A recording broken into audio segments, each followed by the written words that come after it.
Warning. The following podcast was recorded by two idiots. It contains vulgar language, vulgar ideas, and poop jokes. If any of this offends you, blow it out your ass.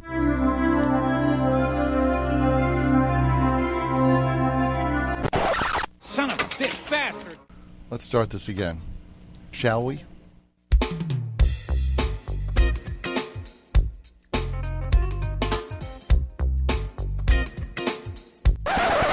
Jesus Christ. You're fucking retarded. Hey, Pickle Licker, want to play the right intro? One more time! Are you ready?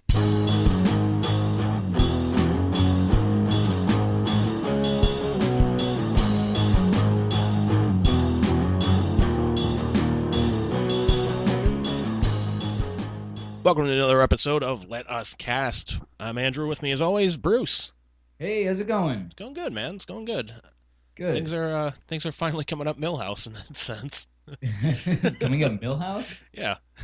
Not familiar with the term. Is that a Simpsons thing? Yeah, it's a Simpsons thing. It's like it came from some episode where like that character Millhouse, like he always gets like shit on and whatnot. And there was like an episode where he was wearing like these like jeans that were like they came up to like maybe middle of his shins or something like that. And he's like, oh, these pants make me look ridiculous, and then his house gets flooded and like comes up to like everything except for his jeans, like the bottom of his legs. He's like, yes, everything's finally coming up Millhouse. Just got to be in the right time in the right place with the right pants. Yeah, pretty much. Everything comes down to the pants there. Yeah. Oh man, so we got some stuff to talk about today. First things first, man. You gotta plug your show, man. Oh yeah, yes. Well, so first of all, I mean, last night was. I gotta say, I was happy that my performances were better this week around, than they were last week. But man, I had some audio issues. But thanks to this cast now too, like I've been able to figure out yet more problems on my end, which is not good to find problems, but good that they're being fixed. But yeah, man, if you want to check me out, every Saturday night, 7:30 p.m. Eastern, I go up there and I do some tunes. You know, I'll take requests, and I'm up on Twitch. It's twitch.tv/usejustonce. And check me out, man. I'll usually play for at least an hour, usually more than that, but I try to keep it to about an hour minimum. That's not a bad show either, man. Thanks, man. Thanks. Yeah, I saw you requested a tune. Yeah, I did. Thanks for tuning in. Appreciate it, man. Yeah, no problem. And I try to plug the show, but like I was so ill prepared for this last, like our Let Us Cast. I was so ill prepared. I'm like, hang on. I got it. Hang on. It's like, Jesus, dude, let's go with the fucking link.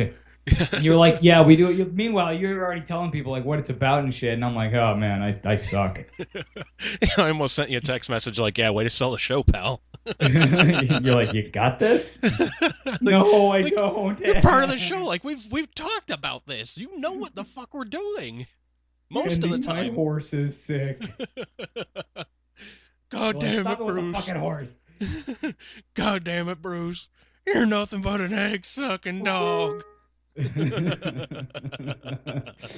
Oh man. So yeah, it's a lot of fun, man. I really enjoy doing it, and yeah, it's been a learning process, but I feel like I hope every week is going to be better than the last. Yeah, that's the goal. Like I know I sent you 2 requests over text message too. You didn't play them, so I was like, whatever. It's like regular. It's like I was like, hey, it's regular radio. Yeah. You make a request for a song. Yeah, we'll see what we can do. Nothing plays. Yeah. Well, the thing is, like, my phone is like preoccupied with other things because I also use it to kind of control the stream. Like, especially if I'm in dire straits and I can't reach over to the keyboard, I have a quick little button I can press to do like scene changes or whatever the fuck. So, yeah. Like, I don't really see text messages, man. But I don't remember seeing any text from you about like song requests, to be honest. No, I do. So I must have missed them. I know I've got them right here. You're like, motherfucker, I sent them. Like, motherfucker, I got the receipts. I don't see them. I don't have them. What did you request? What did you send me? Okay, so there were 2. This was on August 8th at 9:35. I told you, I got the receipts, motherfucker. I sent a message. We were talking about you doing the show and whatnot. I said, by the way, 2 songs to learn that I think you can pull off for next week. Walk On Down by Aerosmith and Going Where the Wind Blows by Mr. Big. Yes, those. And I sent you the fucking YouTube videos. Yeah. I'm still working on them, sir, but I will get them done. I swear. I wasn't prepared to do them for this week, but because then too, someone else dropped on me like the '50s covers or whatever, and I was like, I don't know a single '50s song. Yeah, it's like, why do you want me to cover something from the '50s? To each their own. Hey man, I dig like some Chuck Berry, even though he got a little creepy in his older years. I still dug his music. Yeah, that's on you. Anyways. You should have known when he wrote, frickin' My Ding-a-Ling. I don't know if you ever heard that song, but kind of self-explanatory. Pretty much. Anyway, I didn't come here to tell you that. Yeah, we didn't come here to talk about Chuck Berry's Ding-a-Ling. This is a family show, sir. When did that happen? I'm wearing a shirt that says "Thank you, fuck you, bye" that you bought for me. What about this is a family show? Well, I mean, they can't see it, so how do we know you're telling the truth? True. Prove it. Bet you a lobster roll you ain't fucking wearing it. What is our audience in Maine? Yeah, maybe. I don't know. I'd be surprised if we have an audience. Well, yeah, me too. Anyways. Audience? What audience? I'm damn pal. Anyways, yeah, so yeah, I got some cool stuff to talk about. We'll talk about that in a minute. But I believe we did set up the next top 5 for this week. Yes, indeed. All right, you have your list, I'm assuming. I do. It was rough, but we got there. Oh, rough, just like your mother, Trebek. Aha! Oh man, yeah, I gotta pull up my list here because I actually had to sit down and think about it, and I was like, oh shit, I better text it to myself so I have it written down somewhere. I've actually got a notepad app on my phone, and so far I have every single list that we've done all in one list so far. I'm just gonna keep it going. Yeah, why not? Yeah, so I've got my horror flicks, my regular flicks, albums, and now Billy Joel songs. Fucking A, dude. Yeah. All right, so we settled on top 5 Billy Joel songs, and yeah, I kind of had the same issue that you did, where I was just like, fucking, I got 20 songs, I fucking love them, but I was just like, fuck, I gotta come down to 5, shit. Yeah, it's like killing your babies in a way. You didn't even write the songs, but you're like, man, I love them so much. But yeah, man, Jesus Christ.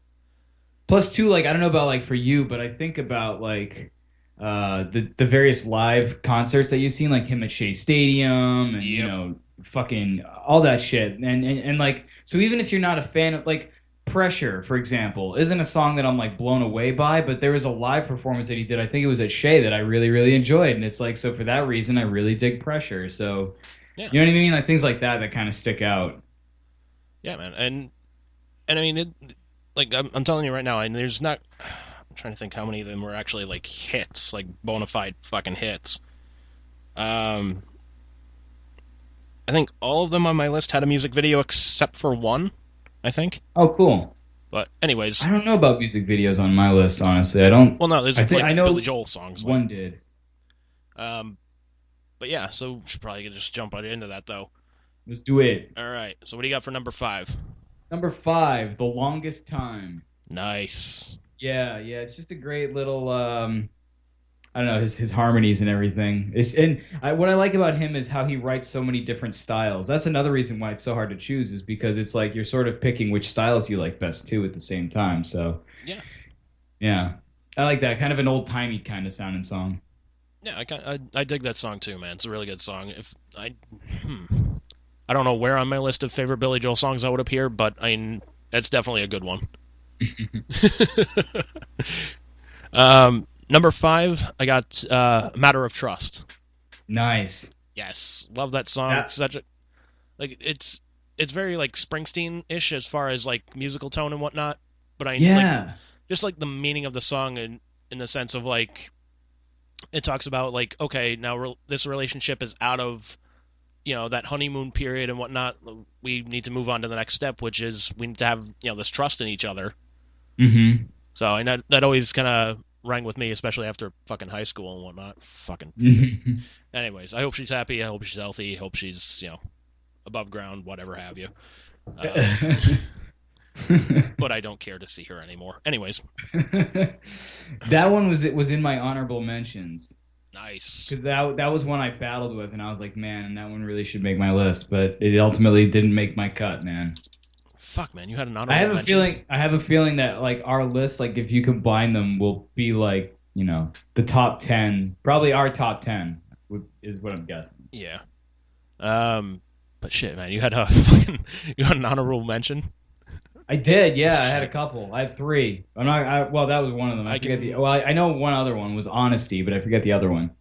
All right, I definitely have a few of them myself as well. So, anyways, what do you got for number 4? Number 4, keeping the faith. Nice. Yeah, another one where I just kind of like the melody of it, and I don't think it's necessarily like I forget the lyrics off the top of my head, but if I remember it being largely about like rock and roll too. It's not necessarily about like a religion kind of thing. It's also about like keeping the faith in rock and roll. And I was kind of like, yeah, that's kind of cool. Nice. Plus the video is pretty badass too. Him like preaching and shit like that. That is. I'd go to church if Billy Joel was the preacher. Dude, so would I. Like, I almost want to start up a religion just to make him a preacher. Joelism. Well, no, because then it makes it like where he is like, the celebrated as well as the celebrant. And the Father and the Son and the Holy Piano Man. I'm not worshiping Billy Joel. I'm just appreciative. just see him standing up there like, we now pray in the spirit of the Father, the Son, and the Holy Piano Man. In the name of the entertainer. And yea, the Downeaster Alexa. Yeah, I was gonna say, like, yea, and on the 7th day, as he sailed down the river of dreams on the Downeaster Alexa, he shouted in the night, "Good night, Saigon." Oh man, that's another thing I thought of too. Is like you could really like form an entire message using Billy Joel song titles. Oh, what the hell not, man? They made a fucking Broadway musical out of them. They did? Out of Billy Joel songs? Oh yeah, Moving Out. Oh shit! I don't know if I even knew that. Yeah, I mean it doesn't play anymore, but I mean still, it's like I think you can buy the soundtrack for it, or I don't know if there's like a DVD of like a live performance or anything like that. But like when I found that out, I think they stopped performing for like 3 years or something like that. I was like, oh, son of a bitch, I missed it. That would have been cool to catch, though. That would have been, man. All right, I'm sorry. I got to bring up my list so my phone fucking shut off on me. All right. Number 4, She's Right on Time. Oh, I don't know if I know that one. Very, very good song. I believe it's on Nylon Curtain. Yeah. But, I don't know. I just think it's a very, like, slow kind of, like, it's one of Billy Joel's, like, slower songs. And I really like the message of it. Excuse me. Let me just grab a seltzer here. Hang on a sec. It is now time for a tasty beverage. So yeah, so it's on the Nylon Curtain album, and I mean, this is really like the closest Billy Joel came to writing like a Christmas song. And I love the fact too that I'm kind of like looking on this on songfacts.com, but but it takes place during the Christmas season, and it's a song about a guy who's waiting for his girlfriend to arrive. She's late as usual, but the singer realizes that he too is deeply flawed and appreciates everything this girl has to offer. So for him, she's right on time. And I always appreciate that because, like, in that sense of like, all right, like the guy's saying like, okay, she's fucking late. It's Christmas. Like, what the fuck is going on here? And then he's like, you know what, man? I'm a flawed person too. This is okay. I ain't perfect. Yeah, fuck it. Who is? That's cool, man. How's the melody go? Because maybe I do know, and it's just not. I mean, that's the thing with his songs. Like, you could tell me the name and be like, and I'd be like, I don't know that song. And you'd be like, yeah, you do when you sing it. I'm like, oh, I know that song. Yeah, I think it'll be one of those, but I can send you the link here. Yeah, all right, I'll check it out. Well, plus I have the Nylon Curtain fucking right behind me. I could always just pop it on and be like, yeah, let's see if I can maybe play a little bit here. on my phone here, so that way to be able to hear it, because I can't play it through the goddamn computer. What about copyright, sir? Or is Billy Joel cool with that?